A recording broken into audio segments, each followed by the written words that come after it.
নমস্কার, নবভারত নেটওয়ার্ক নিউজে আপনাদের সকলকে স্বাগত জানাই। আমি মৌসুমী। প্রথমেই সংবাদ শিরোনাম। প্রেমলোচন এইচএস স্কুলে আর্যভট্ট বিজ্ঞান কেন্দ্র আলগাপুর ব্লকের খণ্ডভিত্তিক প্রতিযোগিতা সম্পন্ন। এবারে সংবাদ বিস্তারিত। আর্যভট্ট বিজ্ঞান কেন্দ্র আলগাপুর ব্লকের খণ্ডভিত্তিক প্রতিযোগিতা সম্পন্ন। রবিবার মোহনপুর প্রেমলোচন এইচএস স্কুলে 4টি বিষয়ের উপর প্রতিযোগিতা শুরু হয় সকাল 10:30টায়। অনুষ্ঠানের শুভারম্ভে তাৎক্ষণিক বক্তব্য রাখেন জেলা সমন্বয়ক লুৎফর রহমান বড়ভুইয়া। উদ্দেশ্য ব্যাখ্যা করেন সমন্বয়ক আব্দুর রহমান লস্কর। অতঃপর আরম্ভ করা হয় বিজ্ঞান ভিত্তিক আর্ট প্রতিযোগিতা, দুইয় বিজ্ঞান ভিত্তিক মডেল প্রতিযোগিতা, পরে তিনীয় বিষয়ে শুরু হয় আকস্মিক বক্তৃতা প্রতিযোগিতা। তারপর আরম্ভ করা হয় 4র্থ বিষয় বিজ্ঞান ভিত্তিক আইডিয়া প্রতিযোগিতা। এতে আকস্মিক বক্তৃতা প্রতিযোগিতায় প্রথম স্থান মিকাইল আহমেদ বড়ভুইয়া, দ্বিতীয় স্থানে মাধব দাস, তৃতীয় স্থানে শামসুন নেহাল লস্কর। মডেল প্রতিযোগিতায় প্রথম স্থান অর্জন করে বিকাশ দাস ও মানব দাস, দ্বিতীয় স্থানে সাহিল সিংহ ও স্বর্ণলতা সিনহা, তৃতীয় স্থানে মিলকাইল আহমেদ বড়ভুইয়া ও মাধব দাস। ছবি অঙ্কন প্রতিযোগিতায় প্রথম স্থানে মিলকাইল আহমেদ বড়ভুইয়া, দুইয় জুবাইর আখতার লস্কর, তৃতীয় স্থানে হরিষিতা সিনহা। বিজ্ঞান আইডিয়া প্রতিযোগিতায় প্রথম স্থানে মাউতুষী চন্দ, দ্বিতীয় স্থানে বিকাশ দাস, তৃতীয় শামসুন নেহাল লস্কর। এদিন বিকাল 2:30 ঘটিকায় পুরস্কার বিতরণী অনুষ্ঠানে বক্তব্য রাখেন সভাপতি আফতাব উদ্দিন মজুমদার, বিজুলাল মালাকার, নুরুল হুদা লস্কর, আতিকুর রহমান লস্কর, জয়নাল আবেদিন মজুমদার, রুকসানারা মজুমদার ও ব্লক সমন্বয়ক মৌলানা আব্দুর রহমান লস্কর প্রমুখ। হাইলাকান্দি থেকে রাহাতুল আক্তার বড়ভুইয়ার রিপোর্ট। এভাবে নিত্য নতুন খবর পেতে অবশ্যই নবভারত নেটওয়ার্ক নিউজ চ্যানেলটিকে আপনারা লাইক, শেয়ার, সাবস্ক্রাইব ও ফলো করে দেবেন। ধন্যবাদ। করতে পারছে এই মোবাইল ফোনের দ্বারা, যারা প্রাইভেট টিউশন করতে পারছে না, প্রাইভেট ইনস্টিটিউটে যেতে পারছে না অনেক টাকার জন্য, এই টাকার জন্য তারা দিতে পারে না, এই মোবাইলের কারণে ঘরে বসে তারা মোবাইল দিয়ে পড়তে পারে। নিজের প্রিপারেশন, যেই প্রিপারেশন, এইসব ইত্যাদি অনেক অনেক প্ল্যাটফর্ম আছে যেগুলা মোবাইলের মাধ্যমে, ইন্টারনেটের মাধ্যমে ছাত্রছাত্রীকে পড়া। তারপরে এই মোবাইল ফোনের কারণে যেরকম মোবাইল ফোন মানুষের ভালো করে তেমনি খারাপ দিক আছে। আর এই মোবাইল ফোন হচ্ছে একটি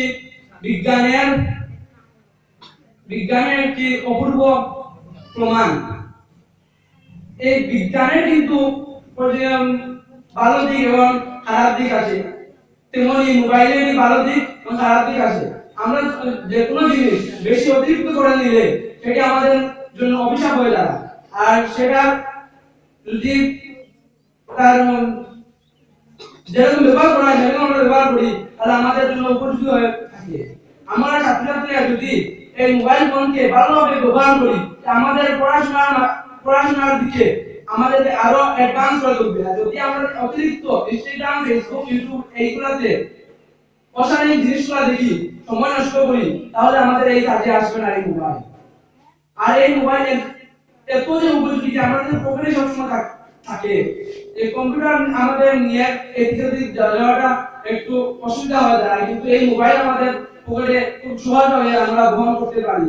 আর মোবাইলের মাধ্যমে আমরা অনেক অ্যাপ্লাই করতে পারি। অনলাইন আজকাল সবগুলো এই ইন্টারনেটের মাধ্যমে হয়, আর এইগুলো আমরা মোবাইলের মাধ্যমে ইন্টারনেটে আমরা এইগুলা অ্যাপ্লাই করতে পারি।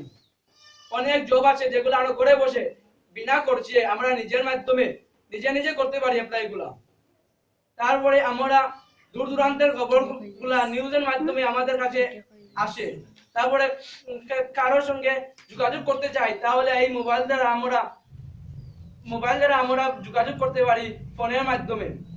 তারপরে যে ইনস্টাগ্রাম আমরা খারাপ পথে ব্যবহার করি, এই ইনস্টাগ্রামের মাধ্যমে আমরা বহুত নিউজ পাই, বা আমরা দূর দূরান্তের যে খবর আগেকার দিনে এক গ্রাম থেকে অনেক গ্রামে যেতে 1 দিন লাগতো, এক দেশ থেকে আরেক দেশে আসতে 1 মাস লাগতো, সেই জায়গায় আমরা আমেরিকার খবর 1 ঘন্টার ভিতরে পেয়ে যাই, 1 মিনিটের ভিতরে পেয়ে যেতে পারি যদি আমরা এইভাবে ব্যবহার করতে পারি। আর অনেক অ্যাপ আছে, অ্যাপ্লিকেশন আছে মোবাইলের মধ্যে যেগুলো আমরা ভালোভাবে ব্যবহার করতে পারি, ইনস্টাগ্রাম, ফেসবুক, টুইটার। তারপরে অনেক উদাহরণ আমি দিতে পারি। আজকাল ছাত্ররা কি করে মোবাইলকে গেম, ইনস্টাগ্রামে রিলস বানানো, তারপর ফেসবুকে রিলস বানানো, ইউটিউবে শর্টস বানানো, এইগুলা দিয়ে সময় নষ্ট করে ফেলে। এইগুলা যে আমরা করি যে আমরা কোনো উন্নতি হবে না এই মোবাইল দ্বারা। আর যদি মোবাইল ব্যবহার করি ভালোভাবে ব্যবহার করি তাহলে আমরা অনেক অনেক অনেক আগেকার দিনের মানুষ থেকে আরো উন্নত হতে পারবো। আজ সময় সংক্ষিপ্ত থাকার জন্য আমি আমার বক্তব্য এখানে শেষ করতে চাই। আরো বলার কিভাবে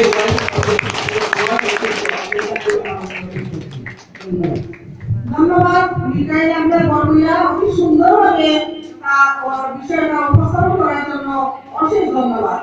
এবারে প্রতিনিধি শামসুল নেহার নস্কর, MSc সায়েন্স কলেজ।